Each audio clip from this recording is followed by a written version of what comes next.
Doctor Sambit Patra जी आपको संबोधित करेंगे। मेरा विनम्र निवेदन आदरणीय संबित जी से है कि आपको संबोधित करें। आप सभी को प्रणाम। आदरणीय संजय जी, धन्यवाद। आज जिस मसले पर ये प्रेस वार्ता हो रहा है, आप सबको विदित है कि 25 जून के दिन कलकत्ता के कस्बा लॉ कॉलेज में जिस प्रकार का एक जघन्य गैंग रेप का केस हुआ है, लगभग 24-25 वर्षीय हमारी बहन एक छात्री, उसके साथ जिस प्रकार का गैंग रेप हुआ है, उसको लेकर आज पूरे भारतवर्ष में, पूरे हिंदुस्तान में एक दुख का माहौल है, अचरज का माहौल है कि आखिर बंगाल किस तरफ बढ़ रहा है। रह रह के बंगाल से इस प्रकार की रेप की घटनाएं, चाहे वो आरजी कार का विषय हो, चाहे आज कस्बा लॉ कॉलेज का विषय हो, रह रह के उस प्रदेश से जहां एक महिला मुख्यमंत्री है, महिलाओं के प्रति संवेदनशीलता होनी चाहिए, वहां इस प्रकार की संवेदनहीनता, इस प्रकार की ब्रुटैलिटी आखिर क्यों है। अगर कस्बा लॉ कॉलेज के रेप केस को देखा जाए और पीड़िता ने, विक्टिम ने खुद स्टेटमेंट जारी किया है, लिखित स्टेटमेंट, वह स्टेटमेंट भी मैं लेके आया हूं, उसके भी कुछ पोर्शंस आपके पास रखूंगा। उसको ध्यान से पढ़ा जाए तो एक बात स्पष्ट होता है कि यह पूरा रेप का जो गैंग रेप का जो कुचक्र हुआ है, यह कहीं ना कहीं स्टेट स्पॉन्सर्ड ब्रूटैलिटी है, एक राजनैतिक दृष्टिकोण से प्रेरित जघन्य क्रूरता है। मैं क्यों ऐसा कह रहा हूं? क्योंकि इसमें एक कॉलेज के यूनियन का संबंध है। जो मुख्य आरोपी है, जिसका नाम मनोजीत मिश्रा है, मनोजीत मिश्रा खुद ही जो टीएमसी की स्टूडेंट विंग होती है उसके सेक्रेटरी रहे हैं, वो पूर्व छात्र रहे हैं उस कॉलेज के, बाद में कॉन्ट्रैक्टरी भी करते हैं और लॉ की प्रैक्टिस भी करते हैं। वो खुद टीएमसी का सदस्य है। मैं वो फोटो भी दिखाऊंगा जहां वो टीएमसी के बड़े बड़े नेताओं के साथ बैठे हैं, खड़े हैं और समय गुजार रहे हैं। He is a member of TMC, Manojit Mishra, the main accused. उसके साथ जैब अहमद और प्रमीत मुखर्जी, जो बाकी दोनों हैं, वो उस लॉ कॉलेज के छात्र हैं। और इस पूरे घटना चक्र को बहुत ही विस्तार से समझाया है पीड़िता ने। उसने अपने चिट्ठी में लिखा है कि किस प्रकार 25 तारीख को शाम 7:30 बजे से लगभग 10:30 बजे तक मेरे साथ गैंगरेप हुआ।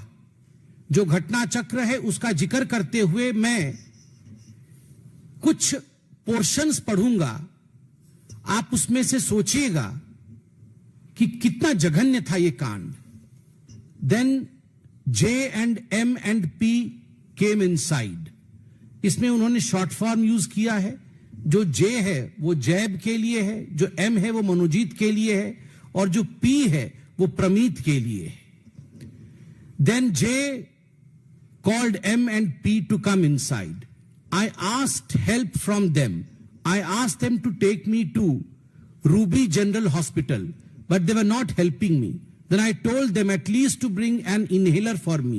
M brought that। I took it and felt better, and I packed my things and went outside to escape, and saw that they have locked the main gate, and the guard was helpless and did not help। M and P again forcefully took me to the union room। I asked J, that is Jeb, to let me go। I even touched his feet, but he didn't let me go। He instructed M and P to take me to the guard's room and make the guard sit outside। They did so। They took me to the guard's room forcefully। J undressed me and started forcefully rape me। इसमें grammatical error है, rapping होना चाहिए, उन्होंने rape लिखा है, मगर भाव को समझने की आवश्यकता है। forcefully rape me। Then I fought back। He blackmailed me, threatened me, which he was doing from before। ये एक पैराग्राफ मैंने पढ़ा। दूसरे पैराग्राफ को देखिए। and called us inside the union room saying that something needs to be talked about the unit. We went inside. Approximately 7 us of were there. Then I could not read the sentence, मैं पढ़ नहीं पा रहा हूं, said dented in J started discussing about the unit, his personal life, his power and everything.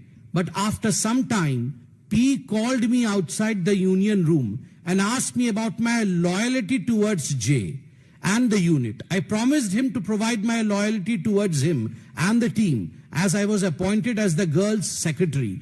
So I gave him the faith of my support towards the unit. Then we went back to the union room and after some time, J asked me whether P has explained me everything or not. Then I said, yes, Dada, I will always be with the unit. Don't worry. और last में मैं पढ़ता हूं एक paragraph. He also tried to hit me with a hockey stick. I just let myself like a dead body. He finished his penetration, forceful intercourse and left me. I went outside the room at 10:50 p.m. He asked me not to tell anyone. He asked me to tell that we are discussing about the unit inside. After going out, I went to the union room. He threatened me and that he will kill my boyfriend and arrest my parents. बहुत सारे paragraphs हैं जो मैं पढ़ नहीं रहा हूं, मगर मैं उसका लब्बो लुबाब आपको बताता हूं. यूनियन में 7 लोग, जो कॉलेज यूनियन टीएमसी की प्रचारित है, जो कॉलेज यूनियन टीएमसी की है, उसके 7 लोग इकट्ठे हुए हैं. उनमें ये 3 जो गैंग रेप करने वाले एक्यूज्ड है, जिन्होंने गैंग रेप किया है, वह भी मौजूद है. इनमें से किसी को इस पीड़िता के साथ प्रेम का संबंध स्थापित करना है. उन्होंने कहा कि आप मुझसे शादी कर लो. बाद में लड़की ने कहा कि मेरा बॉयफ्रेंड है, मैं शादी नहीं कर सकती. और उसके बाद ये सारा कुछ हुआ है. गार्ड रूम के अंदर उस पीड़िता को लिया गया है और सबसे दुखद विषय है, गार्ड वहां मौजूद थे. गार्ड को बाहर जाने के लिए इशारा किया गया. गार्ड सब कुछ देखते रहे मगर गार्ड्स ने कुछ नहीं किया. वो बाहर आ गए और अंदर में फोर्सफुल इंटरकोर्स, रेपिंग, इन सभी शब्दों का प्रयोग पीड़िता ने स्वयं अपने स्वहस्त लिखित चिट्ठी, जो चिट्ठी आज पूरे दुनिया के सामने है, उस चिट्ठी में मैं दिखाना नहीं चाहूंगा क्योंकि नाम भी इसमें होगा. खैर, उन्होंने नाम साइन नहीं किया है. मैं उस पोर्शन को छुपा करके आपको दिखाना चाहूंगा कि ये वो चिट्ठी है. ये वो चिट्ठी है जो चिट्ठी पीड़िता ने लिखा है. आप सोचिए, हॉकी स्टिक से मारा जाता है, उसको एस्मेटिक अटैक आती है, वो पैर पड़ती है और कहती है मुझे इनहेलर दे दो, मुझे हॉस्पिटल ले जाओ. उन्होंने मना किया, हॉस्पिटल नहीं लेके जाएंगे. उन्होंने कहा मुझे जिंदा रहने के लिए इनहेलर की आवश्यकता है. Right outside of a horror Hindi movie जो हम देखते हैं हॉरर स्टोरीज में कि किस प्रकार से दानव और दैत्य किसी महिला के साथ व्यवहार कर रहे होते हैं, ठीक उसी प्रकार का व्यवहार टीएमसी के इन गुंडों ने एक पीड़िता के साथ किया. हॉस्पिटल नहीं लेके गए, बाद में इनहेलर लाके से दिया गया, जान बची, मगर धमकाया गया कि अगर आपने एक शब्द भी बोला तो तुम्हें तो मारेंगे ही, बॉयफ्रेंड को मारेंगे और माता पिता को सरकार से अरेस्ट कराएंगे. ये जो सरकारी प्रोटेक्शन है, आप सोच के देखिए. टीएमसी के ही एक नेता ने यह काम किया है, मनोजीत मिश्रा. यह है मनोजीत मिश्रा. और मनोजीत मिश्रा को आप किनके साथ देख सकते हैं? ये मनोजीत मिश्रा अभिषेक बनर्जी के साथ है. ये मनोजीत मिश्रा है मिनिस्टर चंद्रिमा भट्टाचार्य के साथ, जो ममता बनर्जी की काफी नजदीकी मंत्री मानी जाती है. ये मनोजीत मिश्रा है टीएमसी की काउंसिलर और ममता बनर्जी की sister in law Kajri Banerjee के साथ. आप देख सकते हैं, खुद सुप्रीमो के साथ हैं अभिषेक के साथ, खुद मंत्री के साथ है मनोजीत, और रिश्तेदार ममता बनर्जी की सिस्टर इन लॉ और काउंसिलर के साथ है. ठीक उसी प्रकार आप मनोजीत मिश्रा जो मुख्य आरोपी है उसको देख सकते हैं टीएमसी के एमएलए देवाशीष कुमार के साथ. आप देख सकते हैं उनको टीएमसीपी के प्रेसिडेंट तिरंकुर भट्टाचार्य जी के साथ, और ठीक उसी प्रकार टीएमसी काउंसलर जो मैंने आपको दिखाया था, उनके साथ ये तस्वीर देख सकते हैं। देखिए, ये जो बार बार घटनाएं घट रही हैं बंगाल में, उसके पीछे की सोच को देखिए। इसको कितने लाइटली ममता बनर्जी लेती है। She takes all these brutal, I would say, rape incidences quite lightly. Kalyan Banerjee जो एक जाने माने एमपी है, सांसद है, काफी नजदीक है ममता बनर्जी के, उनका वक्तव्य देखिए कल। क्या कैलस वक्तव्य है, किस प्रकार का वक्तव्य है। वक्तव्य में वो कहते हैं कि हम इसमें क्या कर सकते हैं, क्या हर जगह हम पुलिस खड़ी कर दे? अगर क्लासमेट ही क्लासमेट का रेप कर दे, दोस्त दोस्त का ही रेप कर दे, तो हम इसमें क्या कर सकते हैं? क्लासमेट क्लासमेट का रेप कर दे तो हम क्या कर सकते हैं? मतलब सरकार कुछ नहीं कर सकती, होम मिनिस्टर ममता बनर्जी कुछ नहीं कर सकती, चीफ मिनिस्टर ममता बनर्जी कुछ नहीं कर सकती है यदि क्लासमेट क्लासमेट का रेप करे। दूसरा, यदि कॉलेज के कैंपस के अंदर हो तो सरकार क्या कर सकती है? क्यों? कॉलेज का कैंपस का अंदर का विभाग सरकार से बाहर होता है क्या? Is the college a different state? Is the college a different country in all together? वो अपने आप में कोई दूसरा देश होता है क्या कि कॉलेज के अंदर अगर रेप होता है तो उसमें ममता बनर्जी या टीएमसी की सरकार कुछ नहीं कर सकती? पार्क स्ट्रीट में रेप हुआ था तो उसे साधारण घटना कहा गया था कि यह साधारण घटना है। हंसखली में रेप हुआ था तो लव अफेयर गोइंग रॉन्ग, प्यार था दोनों के बीच में, वो थोड़ा गलत हो गया, उसके कारण हंसखली में रेप हुआ।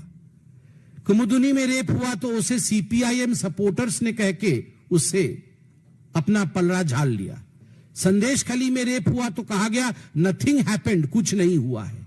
आरजी कार में रेप हुआ तो कहा गया the rape happening because boys and girls are interacting more freely, लड़के लड़की ज्यादा बातचीत कर रहे हैं, इसके कारण रेप हो रहा है।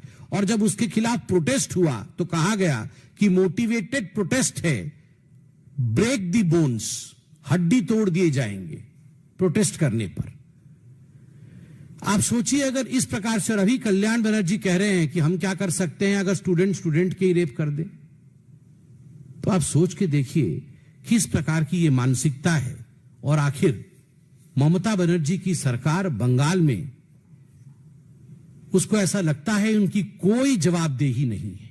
गार्ड रूम के अंदर, the one who should protect, the room which should be seen as the room of protection turned into a room of brutality and rape. इससे जघन्य कुछ नहीं हो सकता है। भारतीय जनता पार्टी के माननीय अध्यक्ष श्री जेपी नड्डा जी ने इस पूरे जघन्य कांड का मुआयना किया है और उन्होंने ये सब कुछ देखने के बाद, after taking into consideration that this is an absolute brutal act, उन्होंने एक कमेटी बनाया है और वो कमेटी जो जाके जांच करेगी, ये कमेटी 4 दलीय सदस्यों का है और वो सदस्य है, मैं उनके नाम पढ़ रहा हूं, श्री सतपाल सिंह, पूर्व केंद्रीय मंत्री एवं पूर्व पुलिस आयुक्त मुंबई, श्रीमती मीनाक्षी लेखी, पूर्व केंद्रीय मंत्री, श्री विप्लव कुमार देव, सांसद लोकसभा, एवं श्री मनन कुमार मिश्र, सांसद राज्यसभा। यह जांच समिति शीघ्र ही घटनास्थल का दौरा करेगी और अपनी रिपोर्ट माननीय राष्ट्रीय अध्यक्ष जी को सौंपेगी। इसमें कोई दो मत नहीं है कि आज बंगाल में जो हो रहा है उसको लेकर हम सब बहुत पीड़ा में हैं और मुझे लगता है ममता जी को इस प्रेस कॉन्फ्रेंस के बाद तुरंत आके एक प्रेस कॉन्फ्रेंस करके, हम सफाई नहीं मांग रहे हैं, हम उनसे माफी मांग रहे हैं, इस्तीफा मांग रहे हैं कि वो माफी भी दे और इस्तीफा की पेशकश करे। महिलाओं के साथ इस प्रकार का व्यवहार नहीं हो सकता है। एक दूसरा विषय है, आप जानते हैं कि 25 जून को 50 वर्ष आपातकाल के पूर्ण हुए थे। जब 50 वर्ष पूर्ण होते हैं तो स्वाभाविक रूप से पूरे देश में उस जघन्य कांड को याद दिलाया जाता है। मैं आज टाइम्स ऑफ इंडिया, एक बहुत ही जाना माना